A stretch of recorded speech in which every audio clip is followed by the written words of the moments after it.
जी नमस्कार। आज मैं मॉल में गई थी, कुछ शॉपिंग-वॉपिंग करने, जैसे कि शादियाँ-वादियाँ पड़ी हैं, तो भई साड़ी-वाड़ियों की ज़रूरत पड़ती है। तो मैं गई थी मॉल में कि कई सारी चीज़ें एक साथ मैं ले आऊँगी, क्योंकि मॉल में तो सब कुछ मिल जाता है एक साथ, अलग-अलग दुकानों पे नहीं जाने पड़ते हैं और सब कुछ आपको एक ही जगह पे मिल जाता है, घूमना नहीं पड़ता है। तो एक फैमिली आई हुई थी, उनके प्यारे-प्यारे 2 छोटे-छोटे बच्चे थे, वो हस्बैंड वाइफ थे, तो जूतों की दुकान में थे।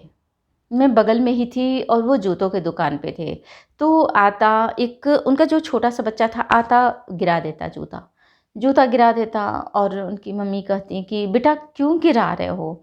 क्यों परेशान कर रहे हो अंकल को बार-बार लगाना पड़ेगा। वो दुकान वाला भी मना कर रहा था कि बेटा ऐसा काम मत करो, मैं बड़े मेहनत से लगा रहा हूँ और आप सारे के सारे एक साथ गिरा दे रहे हो। तो वो बच्चा मान नहीं रहा था। तो माँ कह रही हैं कि चूँकि बहुत छोटा-सा बच्चा था, वो बस चल रहा था, 3-4 साल का रहा होगा या 5 साल का रहा होगा, हद से हद इससे ज़्यादा तो नहीं रहा होगा। तो वो माँ कह रही हैं कि अरे क्या कर रहा है? माँ उसे डाँट रही है, बहुत बदतमीज़ हो गया है, समझ नहीं पा रहा है कि कैसे क्या करना चाहिए, कहाँ ले जाना चाहिए। तो उसके पापा कह रहे हैं कि ये बच्चे ऐसे हैं कि इनको कहीं बाहर ले जाने लायक नहीं है। ये जहाँ जाओ बेइज़्ज़ती करा के रख देते हैं। तो मम्मी कहती हैं कि हाँ, बात तो सही है कि हर जगह बेइज़्ज़ती कराते हैं, लेकिन करें क्या? इनको कहाँ छोड़ के जाएँ? कहीं भी लेना हो इन लोगों के लिए तो ये लोग इतना परेशान कर देते हैं। फिर ब बच्चे आपस में लड़ रहे हैं, झगड़ रहे हैं। मैंने कहा यार क्या हो रहा है यहाँ पे? तो वो माँ भी परेशान है, वो दुकानदार परेशान है। फिर माँ बोली, जब डाँटती हैं उसको कि तू कितना बदतमीज़ हो गया है, तो बच्चा बोला कि तू बदतमीज़ हो गई है। मैं तो सोच के देखने लगी, अरे क्या हो रहा है? क्या हो रहा है? क्या आजकल के संस्कार कहाँ चले गए हैं? बच्चे कैसे ऐसे बात कर रहे हैं?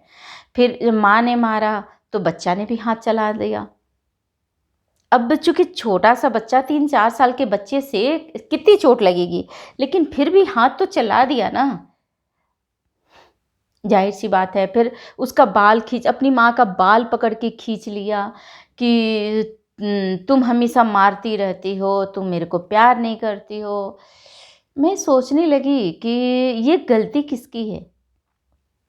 क्या उस बच्चों की गलती है या फिर माँ-पापा की गलती है? किसी की तो गलती होगी।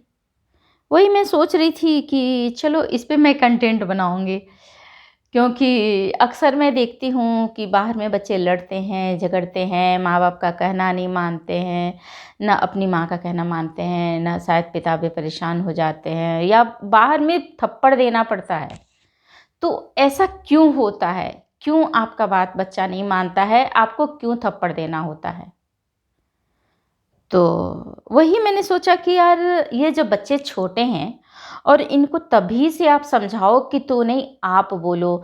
फिर मैंने देखा एक और फैमिली आती है, उनके गोद में बच्चा रहता है, तो वो कहते हैं कि बेटा आपको क्या चाहिए? तो वो उँगली दिखाता है, मम्मा मुझे वो चाहिए।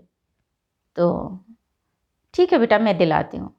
तो वो बच्चा चुप रहता है, उँगली पकड़ा रहता है अपने पापा का और उनकी माँ वो दिलाती हैं। बात वो नहीं है कि किसने क्या दिलाया, किसने क्या नहीं दिलाया।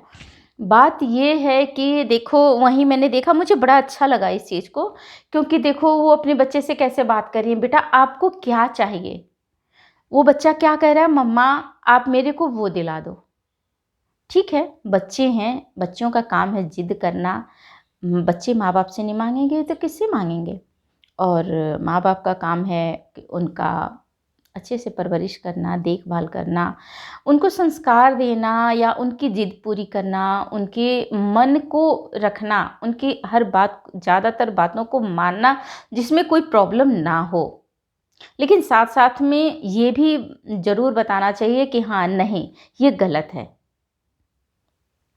वो बच्चा ज़िद कर रहा था एक्सेलेरेटर पे जाने के लिए, तो उसकी माँ कह रही है, "नहीं बेटा, आप मत जाओ, आप गिर जाओगे, आपके हाथ में चोट आ जाएगा, आपके पैर में चोट आ जाएगा।" वो बच्चा मान जाता है, नहीं जाता है। फिर मैं दूसरे तरफ देखती हूँ कि उनका बच्चा कैसा ज़िद कर रहा है, माँ को मार रहा है, हाथ चला रहा है, पैर चला रहा है, वहाँ अजीब-अजीब सी हरकतें कर रहा है।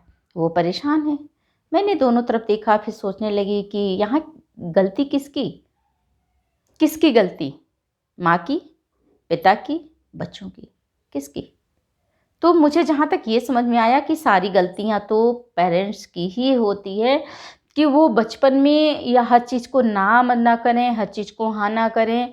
मतलब उनको जितने प्यार से आप बोलोगे, जैसे आप उनके साथ बिहेवियर करोगे, वो ठीक आपके साथ वैसे ही बिहेवियर करेंगे।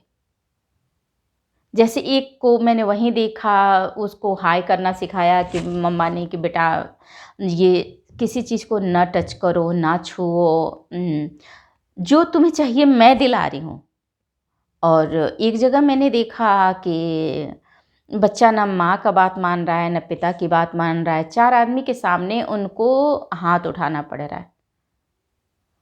तो मेरा कहने का एक ही मतलब है, मैं एक ही चीज़ बोलना चाहती हूँ कि आप अपने बच्चों को प्यार करें।